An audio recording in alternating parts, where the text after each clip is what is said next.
All right, so welcome to another deep dive. And today we're going to be exploring something I think that a lot of you have been really wanting to hear about. And that is the tree of life. Yes. You guys have sent in a lot of really interesting excerpts from AchoadBridesReception.pdf. Right.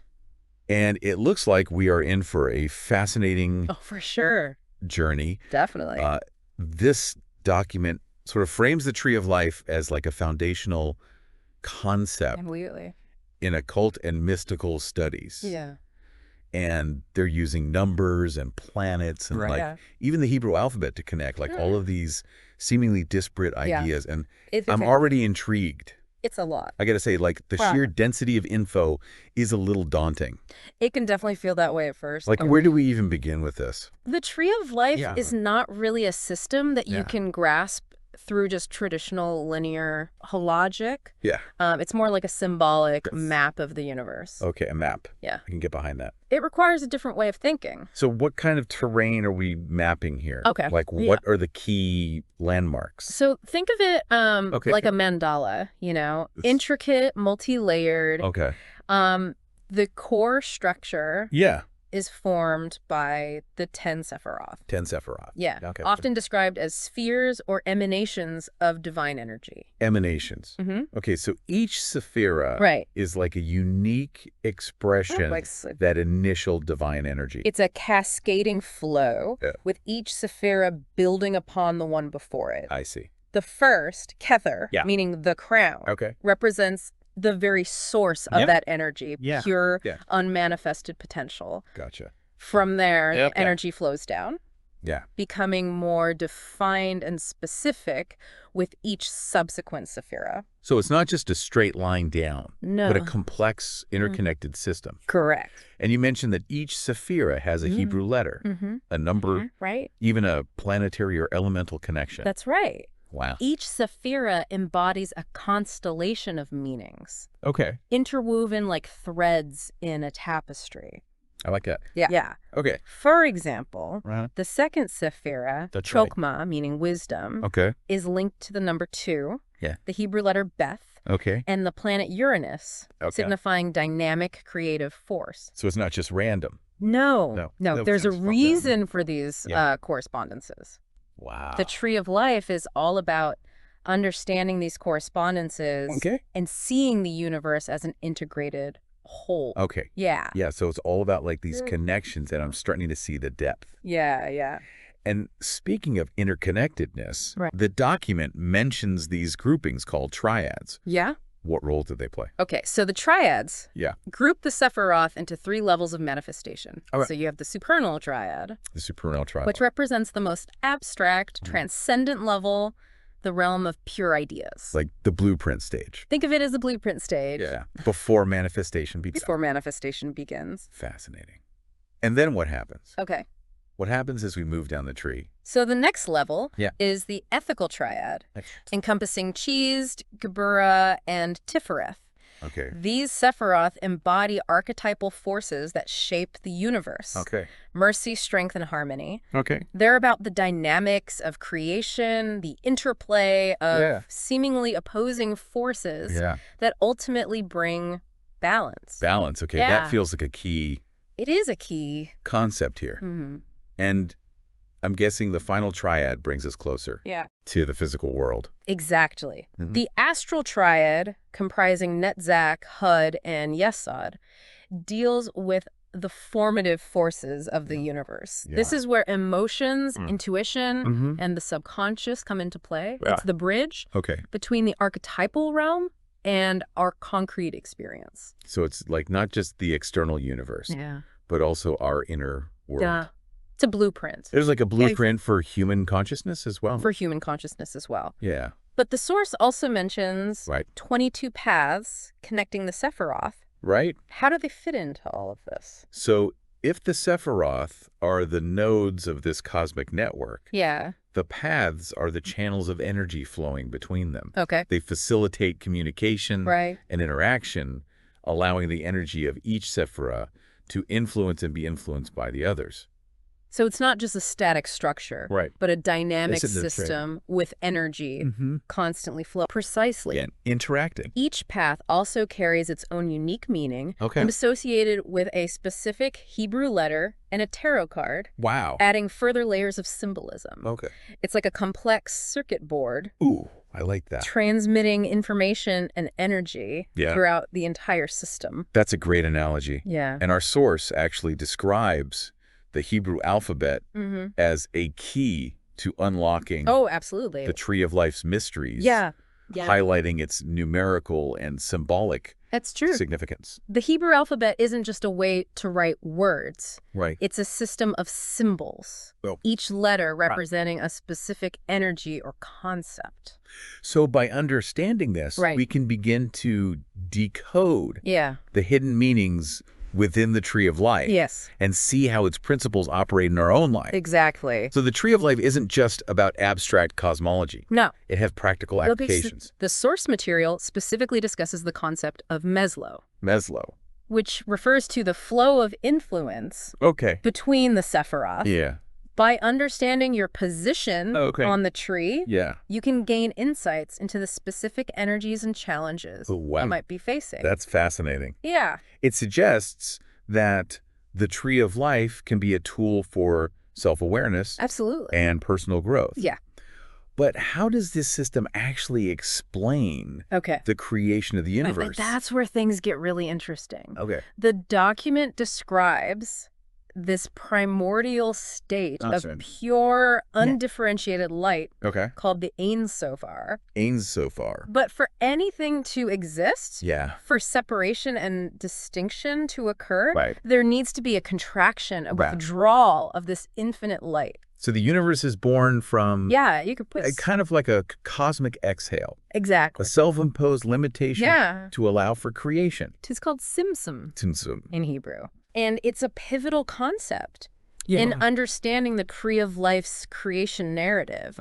By contracting the Ein Sophar creates space for the Sephiroth to emanate, for the universe to unfold all its diversity. That's a powerful image. Yeah. And this active contraction, this Tzimtzum, is it a one-time event? Well, or is it an ongoing process? That's a great question, and one we'll explore further as we delve deeper into the document's explanation of the creation process and the concept of the four worlds. I'm already eager to hear more. Yeah.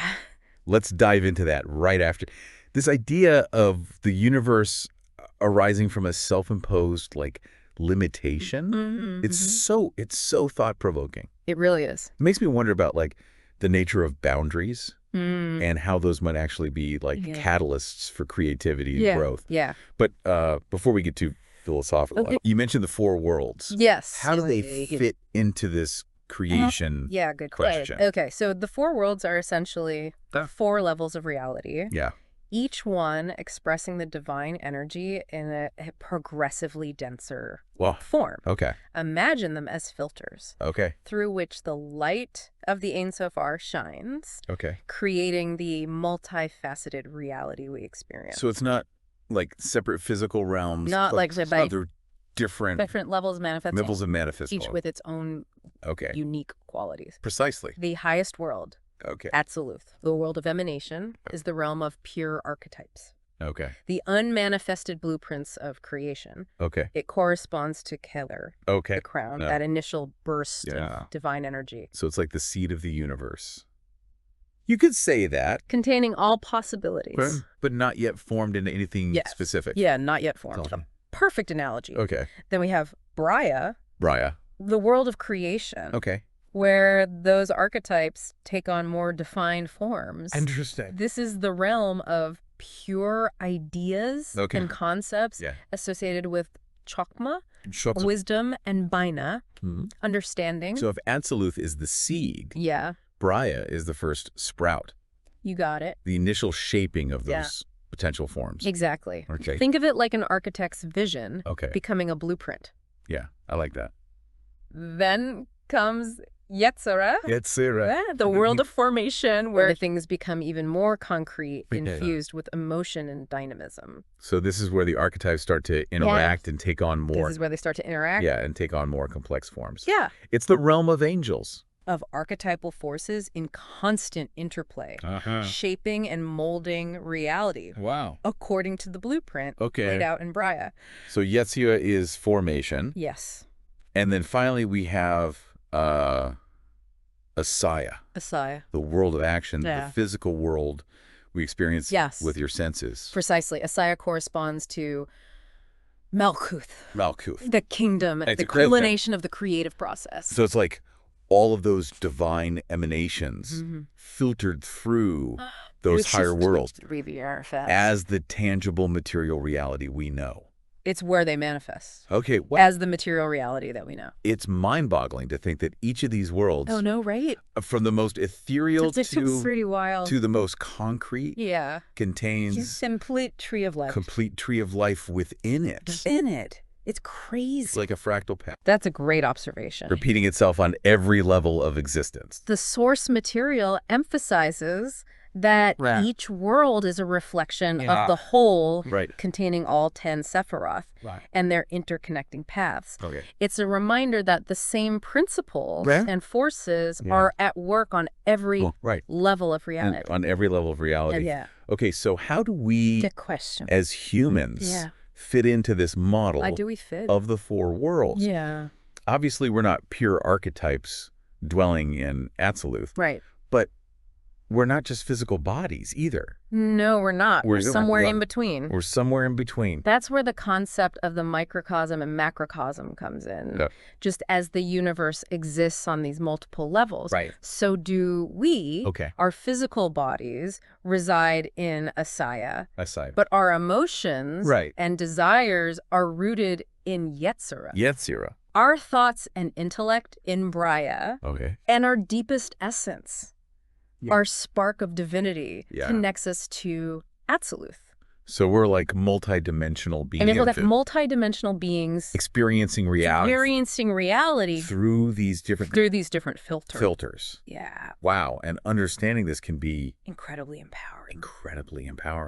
It means we have the potential to access these different levels of reality within ourselves.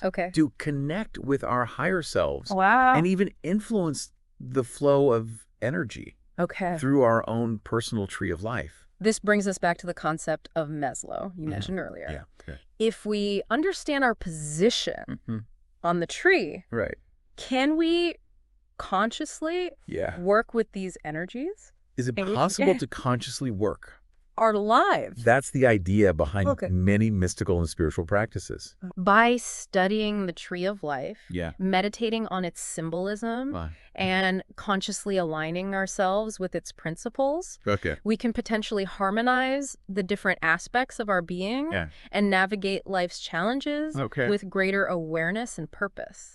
It sounds like a powerful framework. It's a framework for self-knowledge. And personal transformation. Well, I'm curious, how does this relate to the Hebrew alphabet? So being a key. Remember, each Hebrew letter is more than just a sound. It's a symbol representing a specific energy or concept. These letters are associated with the Sephiroth and the paths, providing a deeper layer of meaning to the tree's structure. So by studying the Hebrew alphabet, exactly, we can gain a more nuanced understanding. Of the forces at play within the tree of life. And how they manifest. That's our lives. Exactly.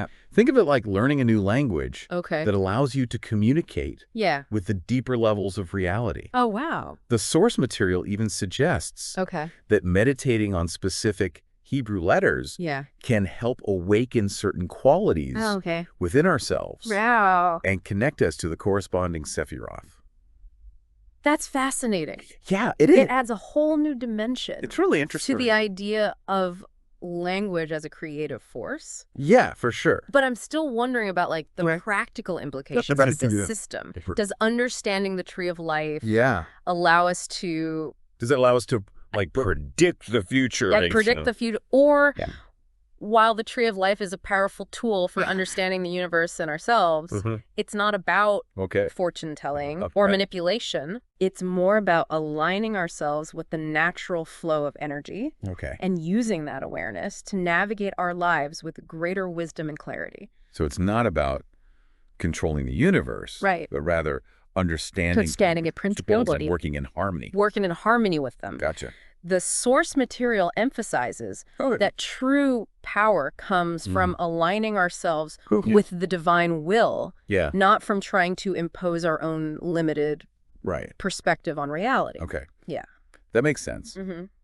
But I'm still a bit hazy on how this relates to the creation narrative. You mentioned that the universe begins with a contraction with Simsum. Yes, Simsum. How does that initial act of limitation lead to the complex, multifaceted reality we see today? Interesting. The source described this initial contraction as creating a void, a space for the Sephiroth to emanate and for the four worlds to unfold. But it's not a one-time event. It's an ongoing process. So the universe is constantly being created and recreated through this interplay. That's a great way. Of expansion and contraction, of manifestation and withdrawal. A continuous dance. Wow. Of expansion and contraction. It's a rhythmic approach. That drives the entire... And within this ongoing dance of creation, how do the four worlds interact? Is there a flow of energy? So the source material describes it as a cascading flow, a continuous descent of energy from the highest realm of Atziluth down to the physical world of Asaya. It's like a waterfall.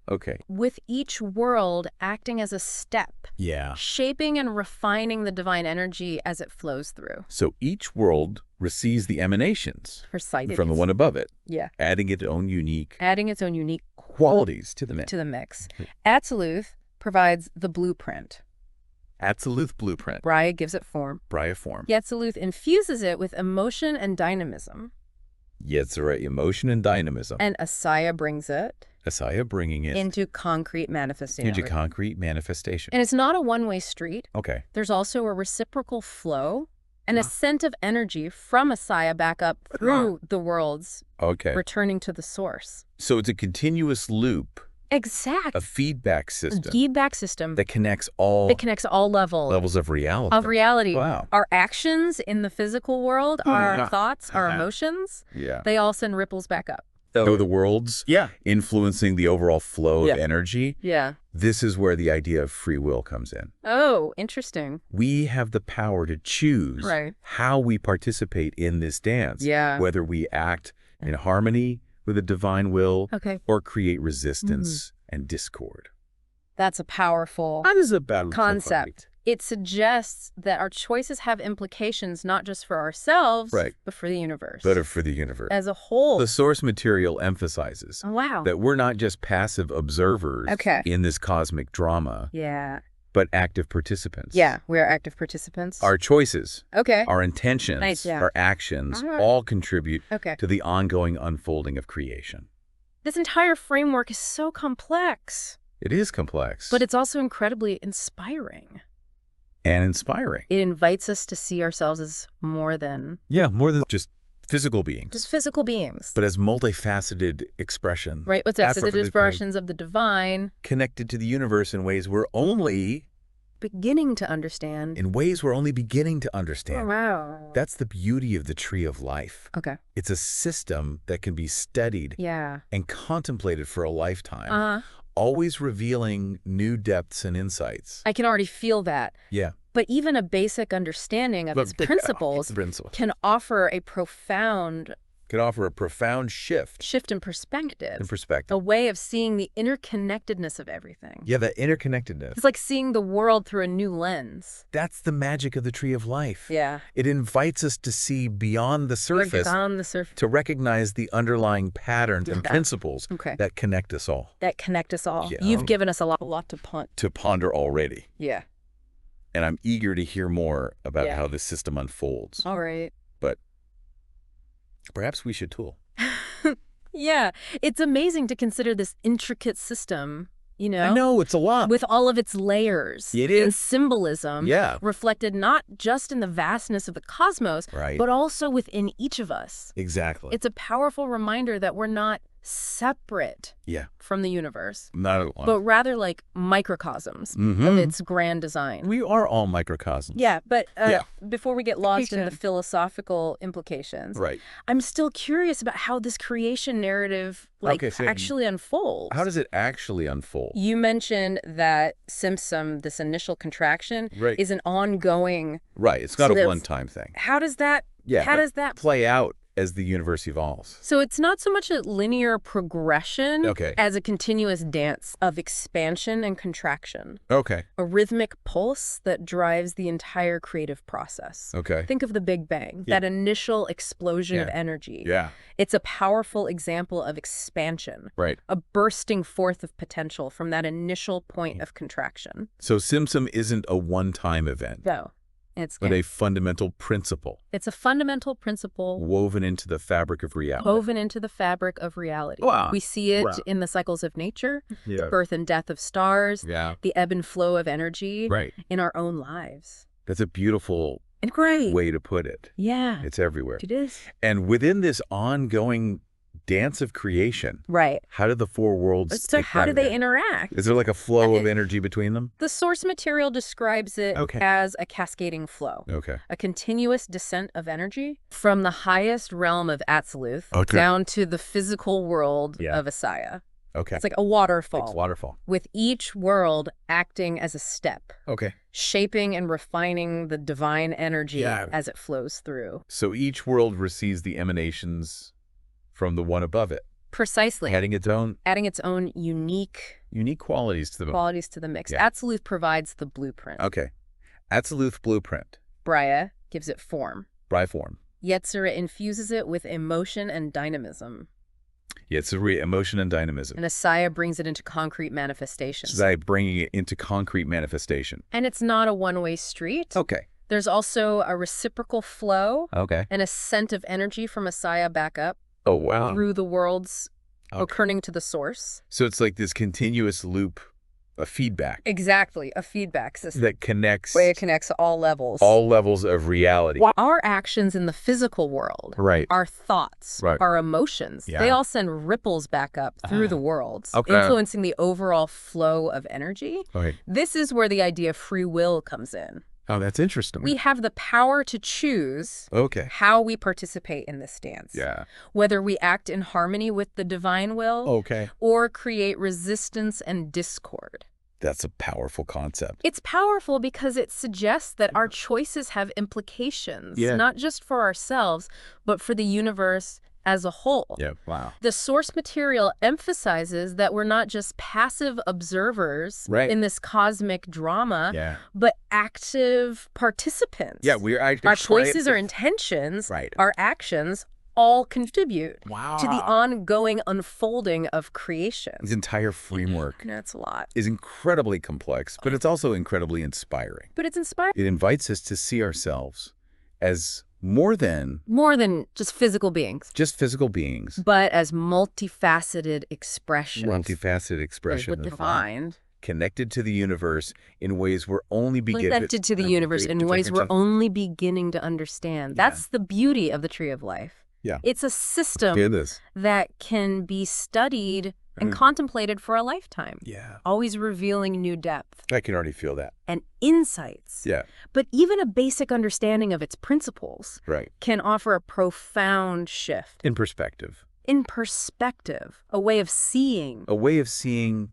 The interconnectedness. The interconnectedness of all things and our place. Our place within this grand tapestry.